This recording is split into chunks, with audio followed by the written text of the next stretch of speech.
You're watching Toronto Sports Rush on the Bet Rivers Network. Hey guys, hockey here on Toronto Sports Rush, and Dan and I are so excited to welcome in a new guest here today who is joining our family, none other than the legendary coach and media personality analyst, Bruce Boudreau. Thank you so much for being with us here today. How are you feeling being on the other side of the microphone now? You know what? I'm just starting to get used to it where you can give your own opinion. So many times you're sitting there when you just get out of coaching or get out of playing and you don't want to hurt anybody's feelings. You never know when you might be back in it. And if you say something bad about a player, you'll say, I remember when you did this. But I'm just starting to throw my opinions out there. It's a little difficult sometimes, but I mean, what the heck? I mean, if you're not real with yourself, you can't be real on doing podcasts or anything else. So it's been fun. It's been fun. Yep. Haven't gotten into too much trouble yet. Can you actually watch a hockey game like a normal fan, or are you dissecting every single second of it and then it becomes annoying to you? Well, unfortunately, I dissect everything because then so I can criticize the coaches. I think that's why. But I mean, that's why I'm do that. But I'll look and I'll go, okay, we're all five guys in the zone. We're all five guys in the neutral zone. What kind of change was that? That I'm not looking at the pure entertainment type of just letting the game flow. I'm always watching what they're doing and hoping that, it's just the way you watch video when you're a coach. You never watch the game. You're watching what everybody's doing to see if they're in the right spots and everything. Right. That's how I feel when I watch games. I'm watching the sideline reporters or, them asking questions, and I can't watch the game. I just have to be like, was that a good question or not? Bruce and I go way back to the Anaheim Ducks days when I was fortunate enough to cover you in the glory days of Western Conference Final and all that stuff, of which they haven't seen for a long, long time now. And neither have you and I. But we're here. Good point. We're here now. And we're talking about Toronto Maple Leafs, of course, who are on a heater. They just won last night against the Vegas Golden Knights. Joseph Woll shut out the Golden Knights. Fraser Minton got his first goal. Willie Nylander, power play goal. It was just, everything was clicking for you when you watch a team that has, at that point, before Matthew Knies went out, 6 guys out of the lineup, and they win in sort of it felt like a confident way. What's maybe your biggest takeaway watching that? That they're all playing the right way. You know what? I hate using the word the right way because there's so many right ways of playing. But I mean, they all play I had a really good conversation with Craig in August, and he told me what he was going to try to accomplish. He said, you know what? He says, we may not be run and gun and score as much, but we're going to be better prepared for the playoffs. And I watched last night's game with those words in my mind all the time when I watched the Leafs. And they didn't allow, Wall was good, but there was no second shots. There was no third shots that they were crashing the crease here. I mean, the Stars were really good, but everybody else did exactly like when we were talking, Dan, when you were talking earlier about how do I watch the game? I'm looking at their neutral zone, and the Leafs are they're not allowing odd man rushes like they used to. They're playing whether it's the 1-1-3 or their forecheck is really good. Their D zone coverage, they're really protecting the middle of the ice. So, I mean, you can interject a whole bunch of different players there, and you're going to still play the same way, and it's going to be good. Now, you still need if they had Tavares, Marner, and Nylander out as well, then I'd be going, what's going on? And they still won, then it would be really different. But their stars are playing like stars, and everybody else is doing exactly what they're supposed to be doing. It's really fun to watch. The Whitecloud hit on Knies. There's two sides to this. Every fan I've seen on social media said dirty hit, should be suspended, while every former player says that is a textbook clean hit. Bruce Boudreau, what camp are you in? But, it's funny. When I first watched it, I'm sitting there and I'm going, he went through the chest up to the head. And that's what it looked like. And then you look at it from a different angle, and it looks like he hits the head directly. Now, but the part that got me, and I think players are protecting players in this situation, he left his feet to make the hit. So he was thrusting upwards. And he might have brushed the chest, but the whole focal point of the hit was the head. And when you leave your feet to make a hit, I got to believe that's, I wouldn't even say it's dirty, but it's not a good hit. It's not a hit that should be legal. But obviously in Toronto, they thought very quickly, because it wasn't very long on the headset. But and George and probably Coley will look at it today, and they'll never go against what they were doing in Toronto. That's not going to take place. But I didn't think it was a good hit. I didn't like the hit, and just because he left his feet to go at him and to thrust upwards towards the head. There could have been. There's only one reason is to hit him high. So right. I didn't like the hit. I think that you make a good point there with the idea that because he did leave his feet, even if it was with the timing of it, the motion was going upward, right? Because when you look at the rule book, which I had a bunch of people texting me the rules, and it's that upward motion is different from which people are comparing to Jacob Trouba. He doesn't leave his feet. He has some. By the way, Banksy, that sounds like a fun night. People texting you stuff from a rule book. Here it was. These are the texts I get these days, Dan. Life's going real well. A late night text about the NHL rulebook. Things have changed. I know. Yeah, we're growing a little old here, but I didn't like it. I didn't like it at all. But I talked with some people within the organization who said that it's now, that it's over, basically. And they're not probably going to look at it. They're just going to move on. Knies is going to be out for a while. They're going to be, sorry, I think someone's cutting down a tree outside. Don't ask me why. I live in New York City. I was going to say, you're in Manhattan. There's no trees. They're putting up the tree at Rockefeller right now outside my house. But I think now you kind of look at the fact, you go forward with this. Knies is now out. And you have a game on Sunday. You also don't have Austin Matthews, of which we know he's in Germany. But for you, Bruce, as a coach, how would you manage seeing and having so many guys out, and you have to win a game? Well, you know what? You as a coach, I remember there'd be times when you have a lot of players out. Every team at some point has a lot of players out.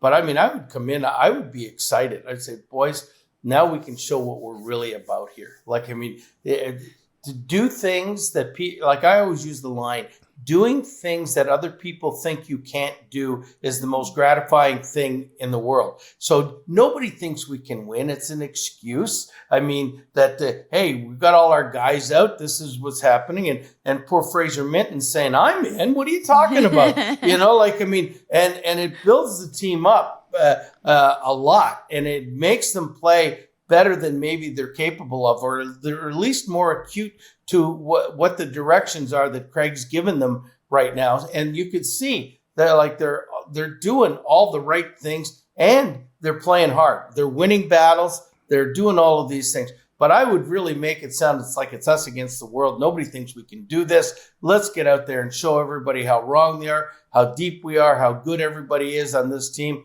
And it's more ice time for a lot of guys that they normally would have. So you try to turn it into a positive thing rather than say, woe is me, let's hope we can just hang on against this good Vegas team, because if we can't, we'll get killed. We don't want to do that, So that's the way I approached a lot of things.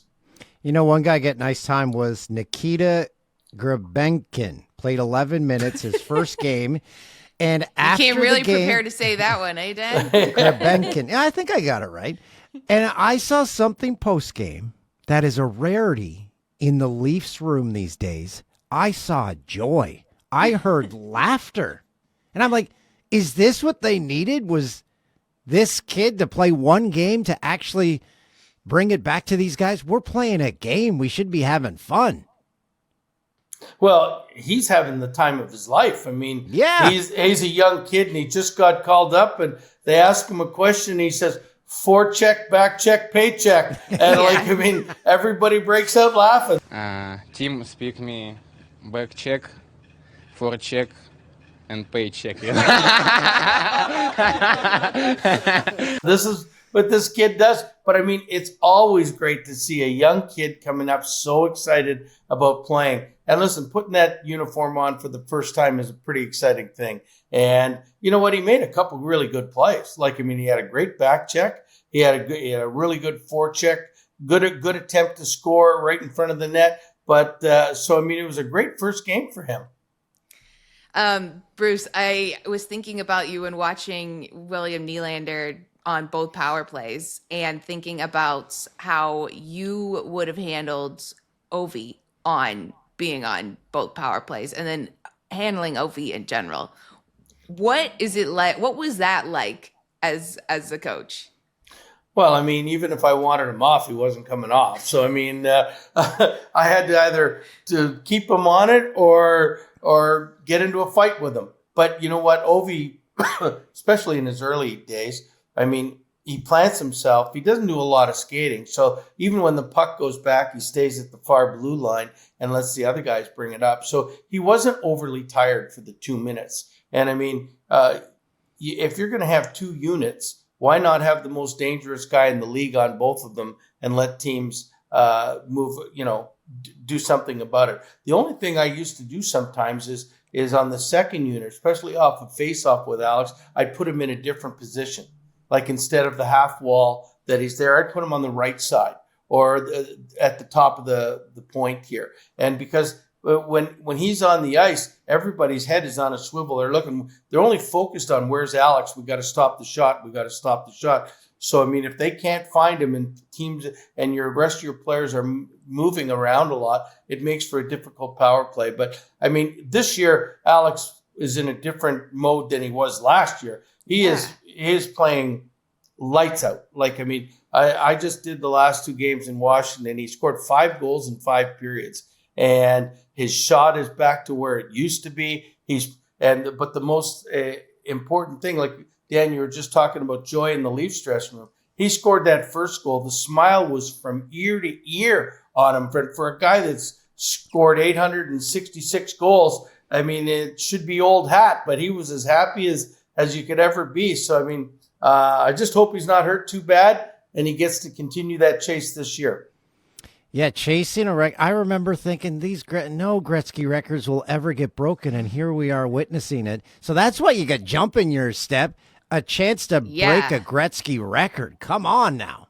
Yeah, well, it's almost like I sit there and I see him playing like he is. He's going, I don't want to play next year. I have to break it this year. I don't want to have to train all summer again. So, I mean, and I don't know if he'd want to play or not want to play. He still has one more year left on his contract. But, I mean, he's certainly playing like he's having fun at the game. And I don't think that hurts that Washington is really surprising everybody and is one of the better teams in the league this year.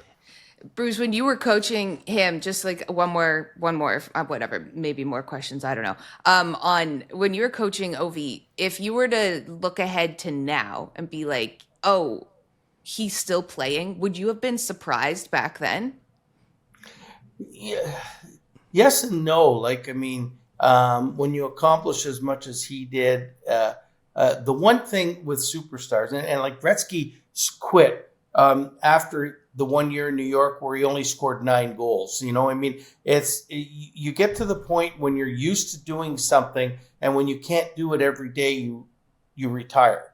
You know, like, I mean, but he's the only year that he's had bad is last year, and last year, even the last 40 games, he scored at a 50-goal pace. So, I mean, if you're having fun and you're doing it, I mean, it wouldn't be surprising. And he always had so much fun playing. And he never did get hurt. Touch wood. I mean, he's hurt now. I don't know how bad, but he's hurt now. But so it's not surprising that he's still playing. I think he wants to outlast Crosby too. So that's another thing. You know, I mean, believe it or not, these guys like each other, but at the same time, they have very, very strong rivalry of who's going to be higher up on the echelon when both of these guys retire. I'm looking at his draft class from 2004 and seeing who's still playing. You've still got Malkin there. My buddy Bickle was taken in that draft. How about that? There's a lot of names here that are. Do you ever go through these draft lists and you're like, what the hell happened to that guy? I've never even heard of that person. I've gone through the draft list. Yeah, I've gone through the draft list and seen like, who are these guys? Like, you never hear from them yes. or you never hear of them. And who drafted this? You pay your scouts this kind of money yes. all winter long, and they draft somebody 8th overall that never went anywhere. Like, I mean, what were they thinking?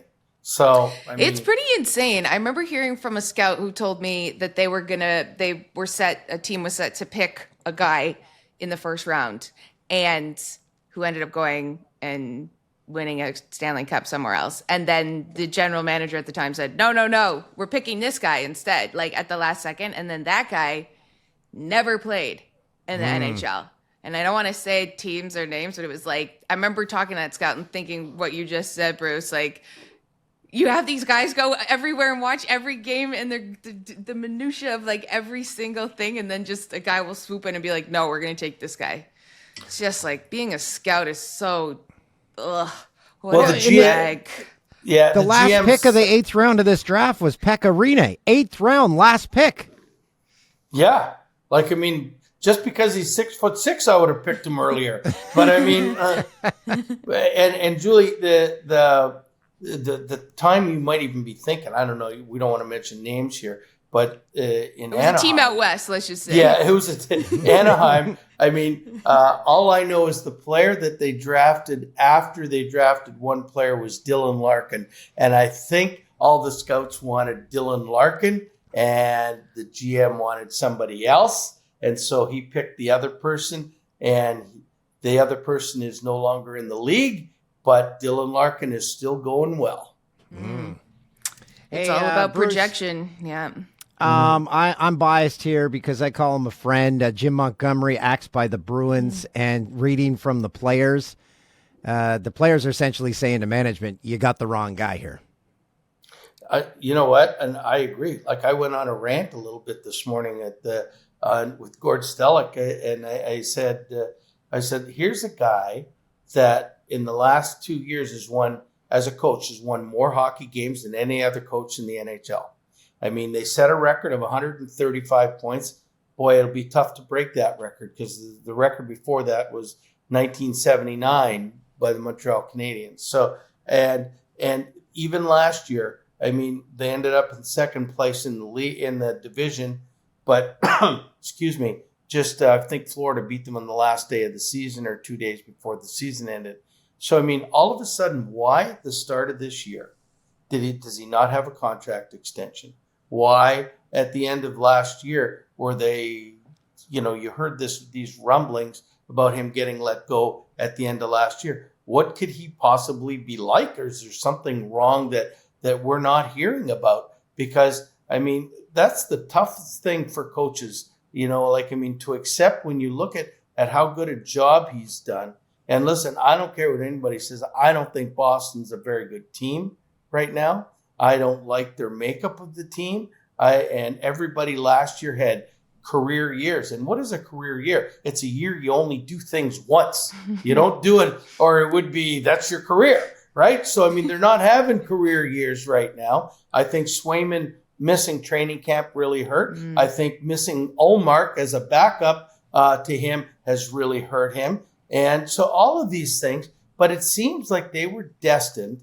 And I've heard when I've gotten let go, you hear the media and the news well before it happens. And I mean, this talk has been going on for a month now about Jim Montgomery, and I couldn't understand why. So I'm right there with you.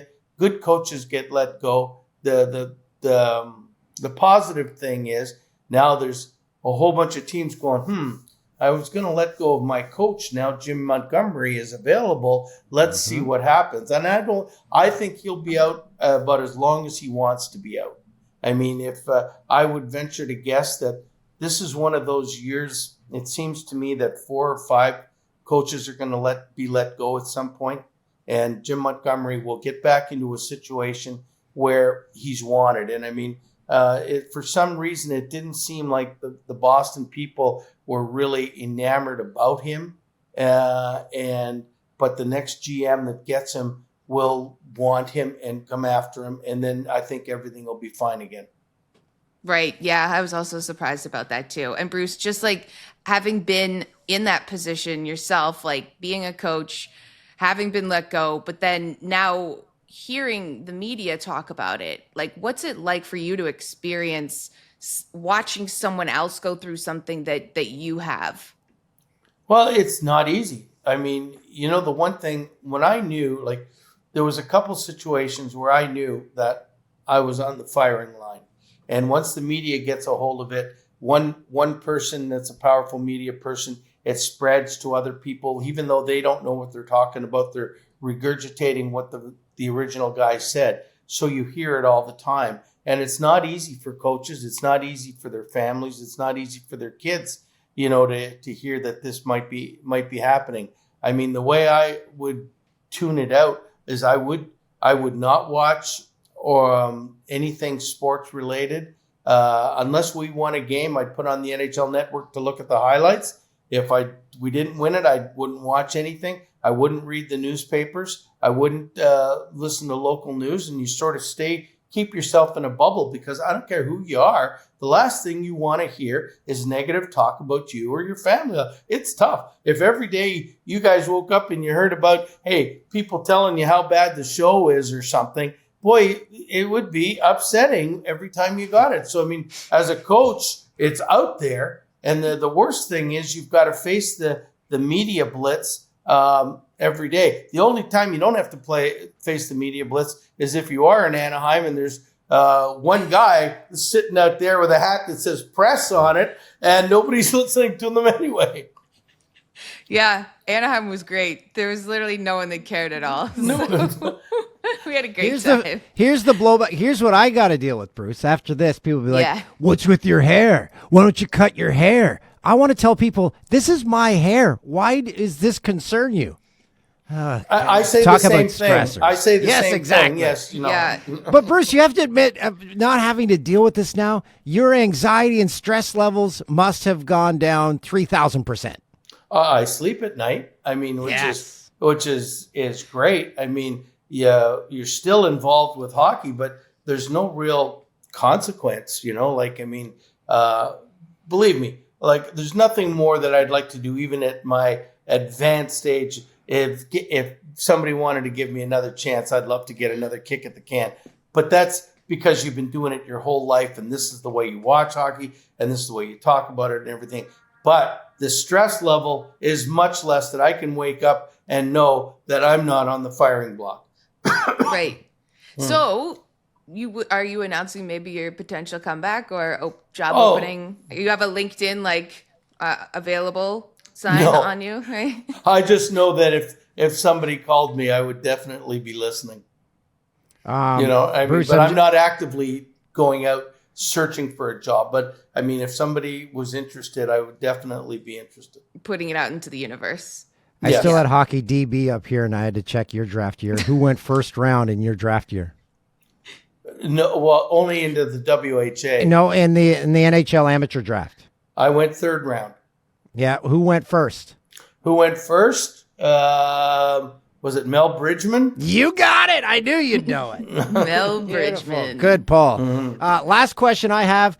The Leafs don't play Saturday night. A huge rarity for the Buds. Do the players, did they see this on the calendar? Are they set? Are they gonna enjoy this, or is it just another day off, or is this gonna take precedence because it's a Saturday night for the Leafs and they don't play? Well, you know what? I think the Leafs would like to play because they're playing so well right now. I mean, but their practices probably have a lot of jump in it. The players are smiling. I think this is a great time. If you look, the Leafs played last Saturday, Wednesday, now they play Sunday. Then they probably play 9 games in 10 days or something, the way the schedule makers make it. But I mean, I think I think the Leafs are just relaxed, sitting back and practicing hard. And they're probably practicing harder than they normally would because they're having so much fun playing right now. And guys that aren't playing a lot are playing right now. So, I mean, it's I think they're really enjoying the way things are going. And I mean, they're in first place now in the Atlantic, and they haven't been there for a while. So I think they're having fun at it, and I think they're going to get better as the season goes along. Right. And just last one for me, I love the joy aspect of it, even seeing some of the pictures in the locker room after their win. I forget which one it was, but like Mitch Marner was smiling. Like I hadn't seen him smile in so long, just holding the wrestling belt that they have. And I was like, wow. And we haven't even talked about Mitch Marner. And like, that's the fact that like, because of the depth of this team. But maybe what do you think about this team is different? What maybe gives you, what I guess like the question would be, what aspect of this team feels different as they, go through American Thanksgiving and onward to, as you mentioned, playing for the playoffs? Well, I think they're way more accountable. I think the one thing, and I'm not saying, I think Sheldon Keefe is did a great job for what he was given, but anytime he gave the star players crap, he almost apologized publicly the next day to giving them crap. And I think people know exactly what Craig Berube's about. If not, just go look at a couple of his fight tapes. And and when he talks, you listen. And I mean, I think they're all playing the same way. There's nobody off on their own tangent and everything else. And they don't have guys leading the league in scoring or leading the league in goals. They just got a lot of good players playing together. And I think it's a great feeling. And I think that they're not over, like when Austin Matthews plays, then I think the other guys are, all the talk in Toronto is about Austin Matthews. Now I think the guys are just loving the fact that it's all about them. And I think they're having a great time doing it. I love that. It. Well said. Bruce, you're the best. You're the best, Bruce. No, you guys are. You're the best. You know what we all have in common? What? Rachel Bonetta. Oh, my, yes. Yes. Yes. Do you know Rachel? Rachel is from this town I'm sitting in right now. I know exactly where she's from. She's my niece. Yeah. Did you know that? Did you I know didn't know Dan? that. What the heck happened? I didn't know that it's your niece. Yeah. And Julie lived with her in L.A. And I went, I'm whoa. seeing her tonight. Well, you say hi to Rachel. Yes. Is that crazy? That Rachel is Bonetta really is crazy. like our thread here. And then she reached out to me a few months ago about possibly working on something. So look at this. Oh, in wait, Orono. Banksy, stay out of it. Banksy, wait, what? You don't get all the jobs, okay? Everybody's ears just perked up a little bit there. Banksy, stay out of it. I need work, okay? Well, I hope it works for you, Dan. I hope it works for Rachel, and I hope it works for Banksy. Let's get her done. Let's do it. Say hi to her. Say hi to her for me. Thanks, man. All right. Talk to you soon. See you, Bruce. Bye. Drinks with Binks. I like that one. Yeah. Thanks for watching Toronto Sports Rush on the Bet Rivers Network.